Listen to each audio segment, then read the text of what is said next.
Saudara, istri Wali Kota Solo Gibran Rakabuming Raka, Selvi Ananda, menjadi sasaran ujaran kebencian di media sosial. Gibran yang sempat membalas cuitan pelaku mengaku sudah terbiasa dengan penghinaan di media sosial. Gibran santai dalam menghadapi ujaran kebencian yang menimpa keluarganya di media sosial. Gibran mengatakan jika keluarganya sudah berpengalaman dalam menerima hinaan. Itu nanti dilaporkan?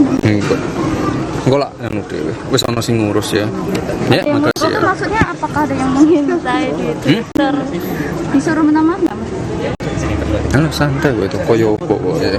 Tapi kan Itu kan bukan pertama kalinya kita dihina kayak gitu ya, santai kok. maksudnya kan di luar itu kan Di luar? menyinggung di luar dari Mas Gibran sendiri. Santai. Aku wongnya santai ya.